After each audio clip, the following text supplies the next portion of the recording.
Et les voix de la politique, ce soir sur Sud Radio à 19h27, je vous présente sans plus tarder nos vraies voix. Nicolas Corato, fondateur du comité de réflexion Place de la République, auteur du livre Grande plaidoirie et grand procès, l'art de l'éloquence depuis le XVe siècle.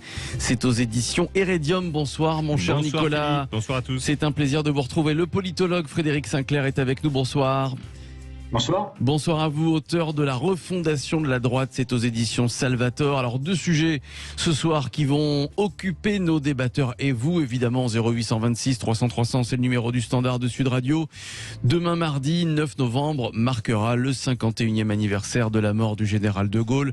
Alors beaucoup d'hommages sont attendus. Tous les candidats, presque tous les candidats, alors déjà tous les candidats au Congrès LR se rendront demain à Colombey-les-Deux-Églises. Marine Le Pen, elle prononcera un discours à Bayeux, là où le général de Gaulle s'est exprimé en 1944 et puis 2 ans plus tard en 1946. Plusieurs autres candidats iront également se recueillir sur la tombe du général. Au fond, presque tous les candidats se réclament du général de Gaulle. Chacun trouve un petit quelque chose dans l'héritage du général de Gaulle. Par exemple, Marine Le Pen partage son combat contre le déclin de la France. Jean-Luc Mélenchon, lui, explique à beaucoup que la politique de Gaulle se rapproche de celle prônée par son programme. Olivier Faure, par exemple, salue son espérance dans la lutte. Tous ces candidats qui se réclament de Gaulle, est-ce que c'est lassant? Est-ce que c'est risible? Est-ce que c'est de la com politique? Vous votez sur les réseaux sociaux et puis surtout vous nous appelez pour réagir, pour débattre avec nous, avec Nicolas Corato, avec Frédéric Sinclair. Je vous redonne le numéro de téléphone. Notez-le si vous ne l'avez déjà pas noté, 0826 300 300. Nicolas Corato, est-ce que c'est lassant? Est-ce que c'est de la com politique? Est-ce que c'est ou à fond, est-ce que c'est un passage obligé? Est-ce que c'est lassant? Je ne sais pas. Je trouve ça assez normal. Le général de Gaulle est aujourd'hui un grand homme de l'histoire de France. C'est l'homme d'État total du XXe siècle. C'est l'homme d'État permanent, si je voulais reprendre une expression qui lui a été affublée. Donc ça ne me choque pas qu'on rende hommage au général de Gaulle, quel que soit son camp politique. Je veux dire, le temps a passé, les oppositions se sont estompées, il reste de l'image de Charles de Gaulle cette fameuse certaine idée de la France qui peut convenir à tout bord politique. Après, là où la communication politique rejoint l'hommage, c'est lorsqu'on se trouve dans des positions assez scabreuses. Que Marine Le Pen, qui vient d'un parti qui a quand même été fondé par des anciens plus qu'opposants au général de Gaulle, puisqu'il y avait quand même certains anciens de l'OAS dans le Front National dont elle a hérité, ça pose une question. Mais on peut changer d'avis. Il y a des imbéciles qui ne changent pas d'avis. Monsieur Zemmour, qui fait aujourd'hui l'apologie... J'ai oublié de le préciser, mais lui aussi se recueillera sur la tombe du général de Gaulle. Pétain rend hommage au général de Gaulle. Ça aussi, c'est un peu scabreux. On n'imagine pas le général de Gaulle rendre hommage à Philippe Pétain. Voilà. Éric Zemmour qui a failli officialiser sa candidature demain. C'était une des dates possibles, le 9 novembre. Donc chacun trouve de Gaulle à sa porte. Il reste l'histoire et il reste la cohérence d'un homme politique qui, je crois, transcende bien les courants. Et je pense que on peut pas se scandaliser de cet hommage. Il faut en revanche ne pas tordre l'histoire. Je pense que certains candidats ou futurs candidats s'amusent à tordre l'histoire. Donc il faut qu'on soit, prudent sur le sujet. Frédéric Sinclair. Je crois qu'il y a plusieurs sujets dans cette commémoration précisément qui intervient en pleine campagne, en tout cas en début de campagne présidentielle. Il y a le sujet de Gaulle, qui est un sujet assez vaste parce qu'il rassemble à la fois la figure du sauveur de la France et à ce moment-là, effectivement, l'ensemble des responsables politiques peuvent s'y reconnaître. Mais il est aussi le fondateur de la Ve République. Il est aussi le principal homme du principal parti de droite duquel ont émané les premiers gouvernements, la Constitution. Et à ce moment-là, si le rattachement, on va le dire, à la Constitution fait débat, on sait qu'un certain nombre de personnalités de gauche veulent en changer et passer à la Sixième République. Le fondateur de la Ve République a une dimension beaucoup plus politique. Et là, ça parle davantage effectivement aux membres du Congrès LR qui veulent tous se revendiquer d'un héritage gaulliste, si ce n'est gaullien, Et donc là, effectivement, il y a, vous le mentionnez au début, quelque chose d'un petit peu ridicule. Pourquoi ? Parce que finalement, tous ces gaullistes, ou en tout cas tous ces héritiers du gaullisme, sont tellement éloignés dans leurs propositions, dans leur manière d'aborder la politique, dans leur façon même de communiquer, de penser le monde, de penser la France, de ce qu'était le général de Gaulle, que pour le moins on pourrait dire il y a débat. En ce qui me concerne, il n'y a pas de gaullisme. C'est-à-dire qu'en fait, après de Gaulle, il y a coupure. Et donc, tous les suivants sont des suiveurs et quelque part même des arrivistes et des profiteurs. Et après, il y a un deuxième sujet qui est intéressant, c'est le sujet Zemmour. Ouais. Alors, le sujet Zemmour est intéressant. Pour revenir sur tous ces candidats, ils aimeraient au fond se calquer sur l'image que représente ou que représentait le général de Gaulle. Cette image d'autorité, par exemple, qui manque en ce moment. Oui, exactement. En fait, c'est assez incroyable. En fait, on n'a jamais réussi à dépasser le fondateur. C'est probablement une situation analogue à celle que connaît Singapour, par exemple. Il y a des pays comme ça où le fondateur avait une dimension tellement exceptionnelle qu'il continue 60 ans, 50 ans après sa mort, de coiffer au poteau tous les prétendants à la présidence de la République. Aucun ne peut s'aligner, aucun n'est capable même de porter un regard intelligent sur ce qu'a été sa politique. Il y a très peu de fins connaisseurs du général de Gaulle, de ce qu'était sa politique, de ce qu'était éventuellement sa doctrine. Il y en a même assez peu qui ont lu à la fois ses mémoires, mais aussi ses carnets, en 3 tomes dans la collection de bouquins, pour ceux que ça intéresse. Il y a vraiment besoin aujourd'hui quelque part, de s'arrimer au grand homme pour essayer d'exister un petit peu et de dire, regardez, moi aussi, vous voyez, je suis proche de Gaulle, je sais faire ça, j'ai de l'autorité, j'ai une certaine conception de la France. Alors on va chercher des répliques, des choses comme ça.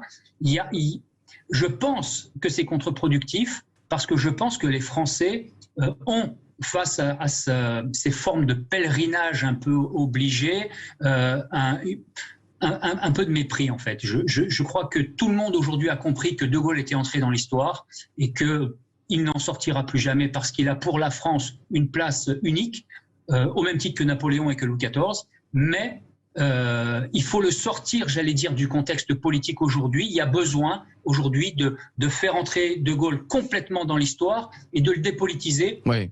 Et quelque part, j'allais dire, à ce moment-là, la classe politique pourra y aller en n'espérant plus rien, mais avec les Français de manière apaisée. Et c'est, à mon avis, ça serait ça le véritable enjeu. Alors, j'aimerais qu'on dise un mot ensuite sur la partie Zemmour. Justement, sur la partie Zemmour, allez-y, et je donnerai la parole à Nicolas Corato ensuite. Sur la partie Zemmour. Oui, sur la partie Zemmour, un mot, parce que, à mon avis, c'est le vrai enjeu quand Anne Hidalgo se déplace sur la tombe du général de Gaulle, elle y va exclusivement pour dire qu'elle ne veut pas laisser la place, l'honneur de la France, etc., à un Éric Zemmour qu'elle qualifie de pétainiste, de fasciste, de je ne sais quoi. Et donc il y a autour de la figure d'Éric Zemmour quelque chose d'assez incroyable, c'est qu'il est aujourd'hui peut-être, il le dit, mais je pense que c'est pas complètement faux, il est aujourd'hui peut-être parmi les plus gauliens des candidats. Et je ne dis pas le plus, je dis parmi ceux qui le sont le plus. Et donc, quelque part, effectivement, il y a quelque chose de disruptif parce qu'il est aussi celui qui crée la polémique en essayant de réhabiliter Pétain. On a bien compris, derrière cette réhabilitation, ce n'est pas un amour de Zemmour pour Pétain. En réalité, ce que Zemmour fait, c'est qu'il dit la France de droite est clivée aujourd'hui. Il y a une France héritière de Maurras, une France nationaliste qui a été aujourd'hui, depuis les années 50, complètement balayée à cause de l'horreur de la Seconde Guerre mondiale. Cette droite-là a été mise au banc de la société. Il faut la réconcilier. Le meilleur moyen de la réconcilier, c'est de réconcilier Pétain et De Gaulle. C'est ça l'ambition d'Éric Zemmour, et ça irrite une grande partie de la classe politique. Oui, vous êtes d'accord avec Frédéric Sinclair, c'est Éric Zemmour parmi les plus gauliens des candidats? Non, je ne partage pas cet avis, mais en fait, on peut être d'accord, je pense, avec Frédéric. Le sujet, c'est qu'effectivement, moi, je partage l'avis que Éric Zemmour vient de la filière maurassienne, de cette droite qui a toujours été l'ennemi du général de Gaulle, mais dont le général de Gaulle est lui-même issu. Enfin, il faut relire les mémoires de guerre.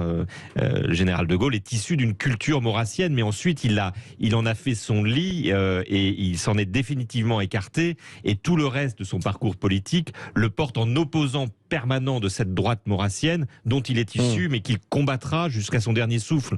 Donc je partage pas l'idée que Éric Zemmour soit gaulliste, peut-être gaullien dans sa manière de voir je ne sais quelle indépendance ou quelle... mais c'est pareil, Éric Zemmour est quelqu'un qui a du mal à se situer au-dessus des partis politiques, au-dessus des filières politiques, au-dessus des grandes lignées politiques.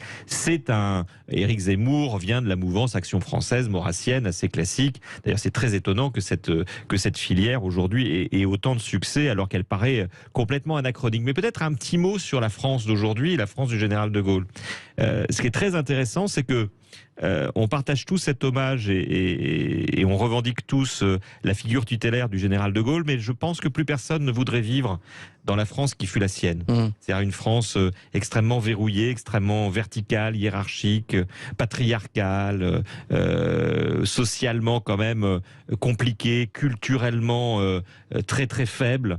Une France qui donne pas du tout envie de s'épanouir. Je pense qu'on serait, nous, incapables de vivre dans la France du général de Gaulle, ce qui ne nous empêche pas de procéder à cet hommage et de revendiquer cette figure tutélaire de l'histoire de France. Mais c'est très intéressant. Le général de Gaulle, aujourd'hui, est à la fois un très grand personnage de l'histoire de France et un témoin d'une époque qui serait invivable à bon nombre des Français aujourd'hui. Pour revenir sur...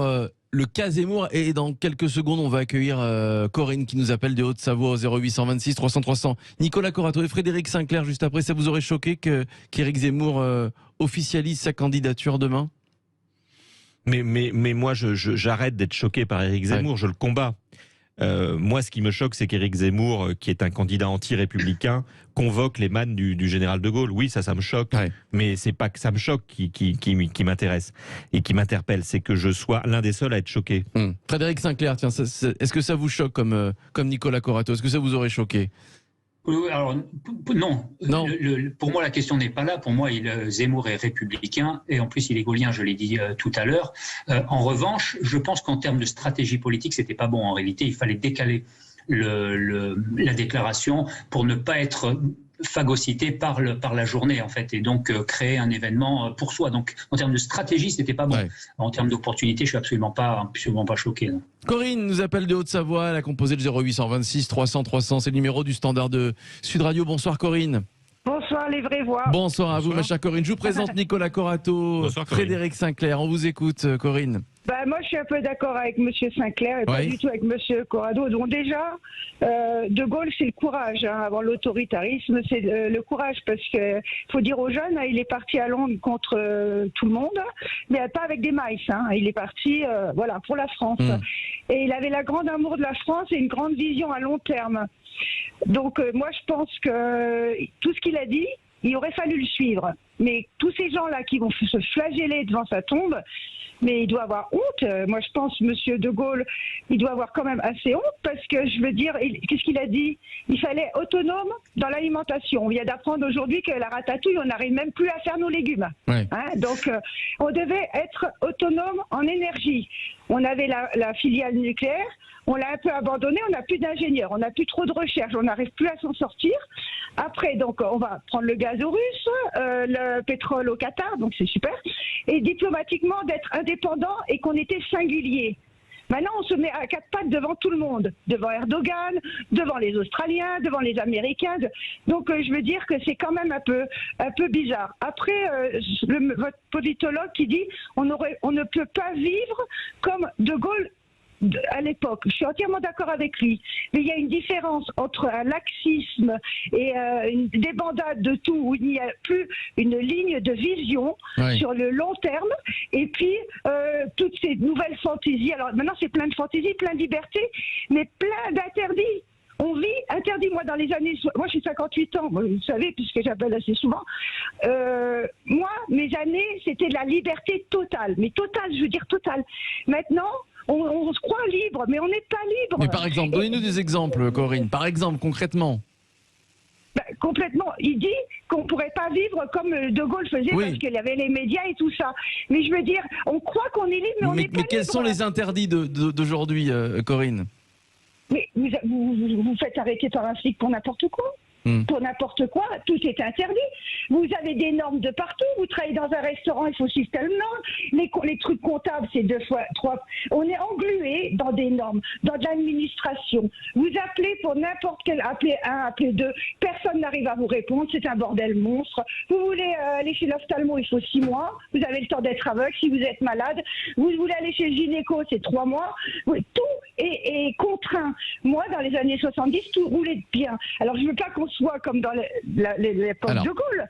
Mais à choisir, on a bien compris, vous préférez l'époque de Gaulle, à choisir entre les deux époques. Vous qui avez vécu les deux. Les années 70, préférez, mais par contre, l'homme politique de Gaulle, il n'y en a qu'un et il n'y en aura qu'un. Parce que c'est une vision et il aimait son pays. Il n'a pas dit la France, elle n'a pas d'histoire. Les gens ne sont rien. Les Français sont des feignants. Il a dit la France est grande. Il aimait même, je pense plus la France que les Français, mais il aimait la France. Et il avait des grandes visions à long terme. Et c'est pas. Nous maintenant, on a des présidents de 5 ans. On a l'impression qu'on a des présidents qui sont pleins de complexes. Et le seul pour se soigner de leur complexe, il faut qu'ils aient de l'autorité. Vous voyez, le pouvoir. Et ben non, c'est pas une grande vue de Gaulle, il nous a sauvés. Et puis c'est pas le même peuple non plus, c'est vrai. Et Corinne, il nous reste une petite minute 30. J'aimerais faire réagir Nicolas Corato et juste après Frédéric Sinclair sur ce que vous avez dit. Oui, Corinne, moi je partage un certain nombre de choses que vous avez dites, mais je voudrais nuancer par exemple l'histoire de la grandeur et de la décadence de la France. Vous savez, à l'époque du général de Gaulle, les amis de Éric Zemmour, qui n'était pas encore né, mais en tout cas ses descendants dans l'opinion publique, considéraient que De Gaulle était le fossoyeur de la grandeur française.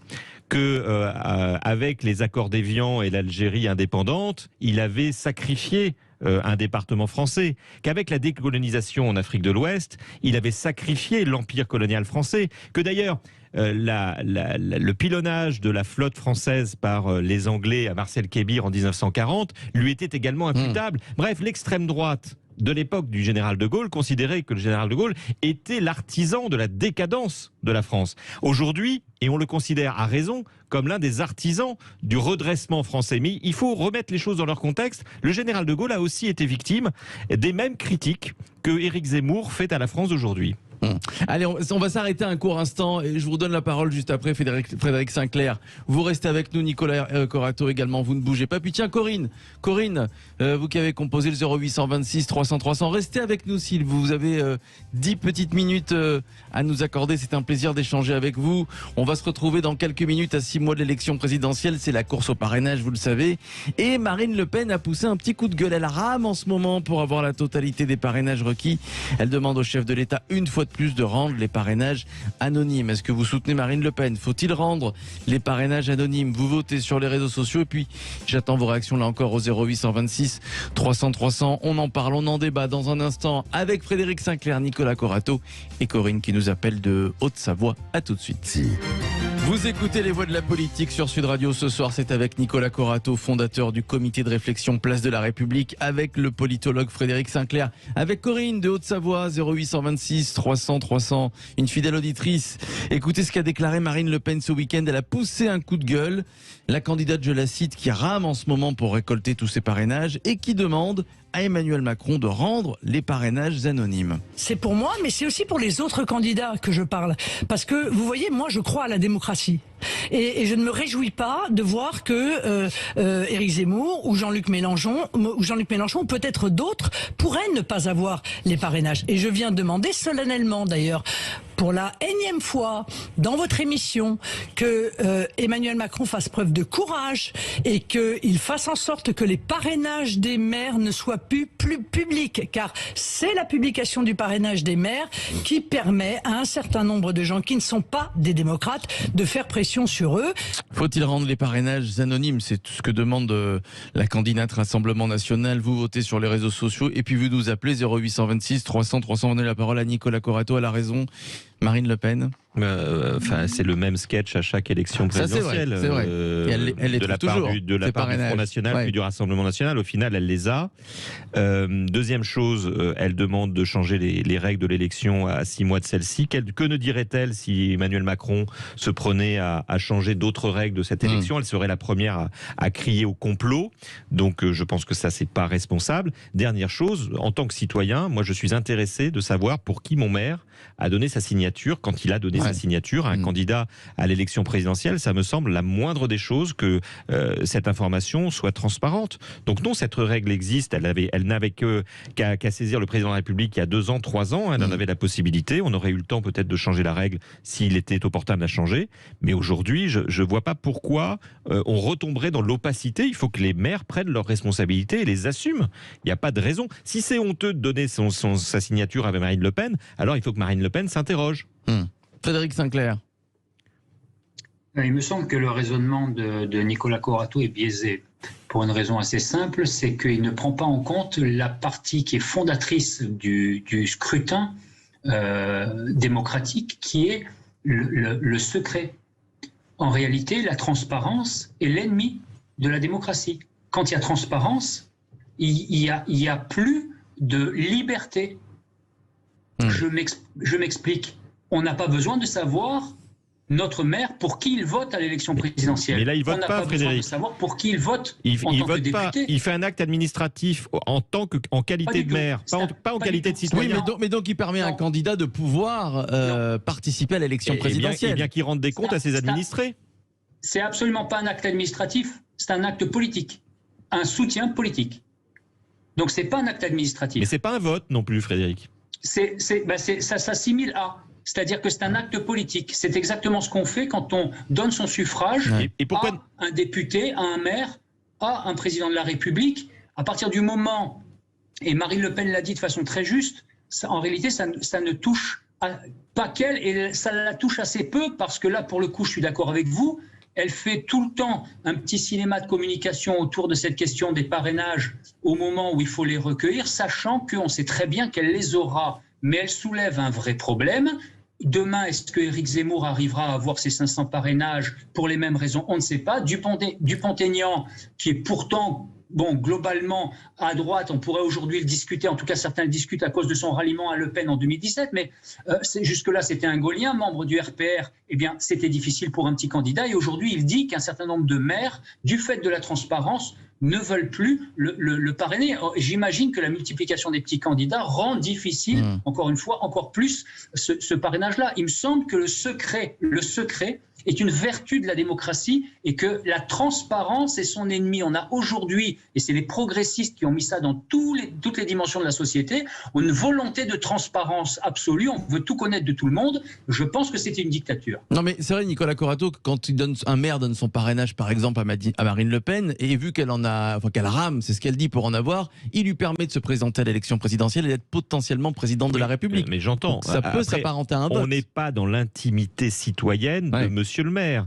C'est Monsieur le maire élu par ses administrés qui, en sa qualité de maire, a la capacité, le pouvoir politique, j'entends bien, de parrainer un candidat à l'élection présidentielle. Moi, ça ne me choque pas qu'en démocratie, le maire que j'ai élu me rende des comptes sur la décision politique de parrainage qu'il va prendre. Ça me paraît complètement normal. Tout comme les comptes de la commune sont publiés et publics. Tout comme je sais qui a voté dans le conseil municipal pour quelle disposition ou quelle décision. Je veux dire, par là, on est au b.a.-ba. C'est pas la tyrannie de la transparence. Là, c'est simplement un acte purement démocratique d'information publique. Ça ne me choque absolument pas. Et je trouve ça même très vertueux. Parce que dans l'ancien système, quand c'était opaque, comment ça se passait? Comment étaient attribués les parrainages? Avec quelle parfois contrepartie? Là, aujourd'hui, les choses sont claires. Le petit maire, le grand maire, le moyen maire qui parraine un tel ou un tel des candidats peut rendre des comptes devant ses administrés. Et ses administrés savent pour qui il a parrainé. Ça me semble le b.a.-ba de la démocratie. Corinne de Haute-Savoie est avec nous. Vous en pensez quoi, Corinne? Bah moi je comprends pas votre politologue là qui parle, là, je comprends rien. Pourquoi ? Parce que je vais vous dire, je lui parle de Gaulle, il me parle de Zemmour, moi je vote pas Zemmour, je vote pas Marine Le Pen. Par contre, ce que je ne comprends pas, c'est quelqu'un qui se présente, qui fait 17% ou 16%, ne peut pas se présenter à cause des voix. Parce qu'en plus, vous savez, la pression elle est ailleurs. C'est que ceux qui donnent le parrainage pour Marine Le Pen, on leur enlève les subventions, hein. Parce que les mecs de droite et de gauche, ils ne vont pas donner à une commune, le maire a fait. Alors que c'est une autre pression. Alors moi, je ne comprends pas ce monsieur. Il me dit la liberté, les libertés. Moi, je suis de gauche. Donc je ne vais pas voter ni Zemmour, ni Marine Le Pen. Mais je veux dire que c'est les gens qui font 17% ne peuvent pas avoir... Il faut qu'ils galèrent pour avoir 500 signatures. Alors que les autres, qui ont coulé la France depuis 20 ans, les LR, les socialistes, et eux, ils les auront vachement bien.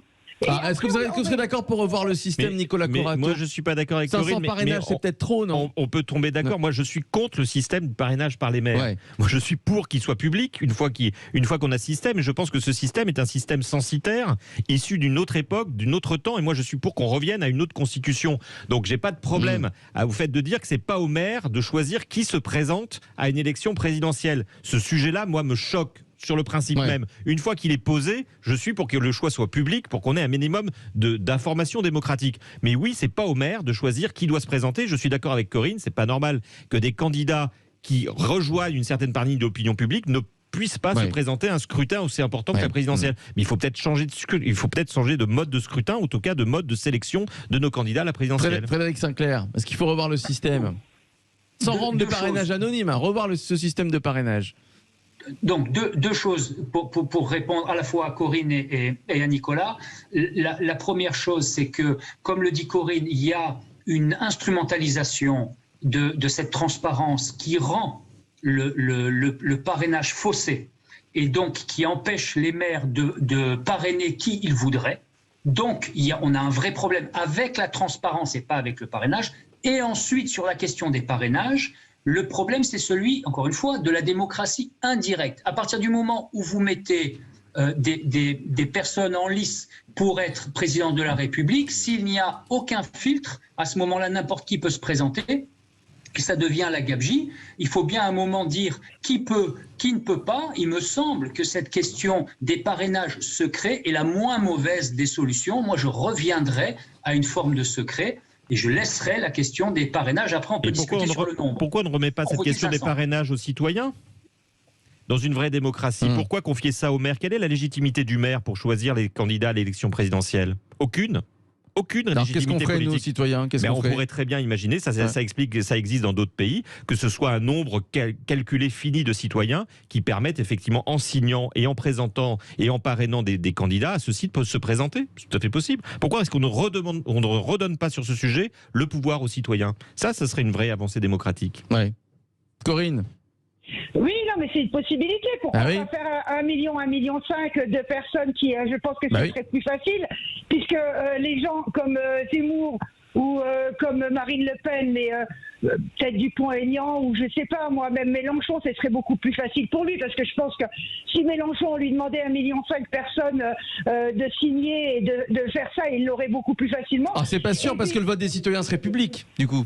Ben oui. Et voilà. Ben oui. Mais ce serait beaucoup plus facile pour Mélenchon pour certains petits candidats. Voilà, c'est ça. Oui, non, mais moi, même si je suis anti-Marine Le Pen ou anti-machin, je pourrais signer au nom de la liberté de se présenter.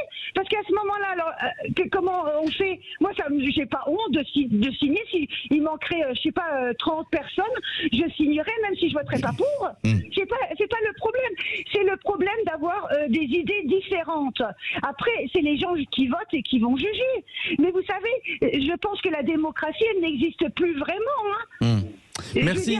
Merci ma chère Corinne, malheureusement on est pris par le temps. Merci à vous ma chère Corinne, merci à Nicolas Corato, fondateur du comité de réflexion Place de la République. Votre livre Grande plaidoirie et Grand procès. Merci à Frédéric Sinclair, politologue, et votre livre également La refondation de la droite, c'est aux éditions Salvator. Dans un instant, le Loft Musique.